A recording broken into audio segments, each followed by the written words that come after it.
ទីវាបរិស្ថានពិភពលោកឡើងទៅសម្អាតលើប្រាសាទភ្នំដានាងខ្ញុំសូមគោរពនឹងជម្រាបសួរពុកម៉ែបងប្អូនទាំងអស់គ្នាចាស់នៅព្រឹកថ្ងៃប្រហោះ10កើតខែចេសឆ្នាំម្សាញ់ស័ព្ទស័កពុទ្ធសករាជ2569ត្រូវនឹងថ្ងៃទី5ខែមិថុនាឆ្នាំ2025រដ្ឋបាលស្រុកអង្គរបូរីបានរៀបចំសម្អាតបរិស្ថានដើម្បីប្រារព្ធទិវាបរិស្ថានជាតិនិងទិវាបរិស្ថានពិភពលោកលើកទី29នៅរមណីយដ្ឋានប្រាសាទភ្នំដាក្នុងឃុំកុកធ្លកស្រុកអង្គរបូរីខេត្តតាកែវសមាជិកនិមន្តអញ្ជើញចូលរួមមានព្រះសង្ឃវត្តភ្នំដាក្រុមប្រឹក្សាស្រុកគណៈអភិបាលស្រុកមន្ត្រីរាជការការិយាល័យអង្គភាពចម្រុះឲ្យរដ្ឋបាលស្រុកអង្គរបូរីកងកម្លាំងប្រដាប់អាវុធទាំង3ប្រភេទលោកមេឃុំក្រុមប្រឹក្សាឃុំគ្រប់ឃុំលោកមេភូមិគ្រប់ភូមិក្នុងស្រុកអង្គរបូរីលោកគ្រូអ្នកគ្រូនិងសិស្សានុសិស្សវិទ្យាល័យហ៊ុនសែនអង្គរបូរីលោកគ្រូអ្នកគ្រូសិស្សានុសិស្សអនុវិទ្យាល័យភ្នំដា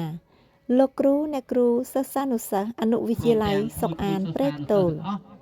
យុវជនសហភាពសម្ព័ន្ធយុវជនកម្ពុជាស្រុកអង្គរបូរីយុវជនសិស្សនិស្សិតបញ្ញវន្តក្មេងវត្តស្រុកនិស្សិតយុវជនកាយរិទ្ធសិស្សយុវជនកាកបាទក្រហមកម្ពុជាលោកគ្រូអ្នកគ្រូសិស្សានុសិស្សសាលាបញ្ញសិទ្ធិសាខាស្រុកអង្គរបូរីលោកប្រធានលោកអនុប្រធានលោកស្រីសមាជិកគណៈកម្មការសហគមន៍ទេសចរវប្បធម៌ធម្មជាតិភ្នំដាសរុបប្រមាណចំនួន492អង្គអ្នកស្រីមានចំនួន286នាក់អនុវិទ្យាល័យភ្នំដាហ្នឹងហើយយើងរើសសម្អារាមប៉ុណ្ណឹងហើយយើងបត់មកតាមដងផ្លូវនឹងដដែលមួយដុំឲ្យរៀបចំណែយកទៅសម្រាប់យកទៅទុកដាក់ឲ្យបានត្រឹមត្រូវកុំរើសដាក់ថង់ហើយស្រាប់ពេញថង់បោះចោលទៅមកយកទឹកម្នាក់ម្ដងបាទកាន់ទៅតែខែលើមួយដើរឡើងភ្នំទៅស្រីទឹកហ្នឹងហើយបាទយើងនេះមួយហែចែកគ្នាទៅម្នាក់ម្ដងកាន់ទៅខែលើស្រីទឹកមួយ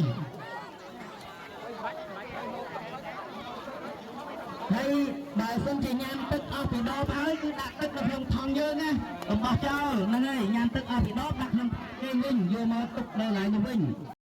បរិស្ថានស្អាតធម្មជាតិស្រស់ល្អរមណីយដ្ឋាននៅក្នុងស្រុករបស់យើងមានផាសុកភាព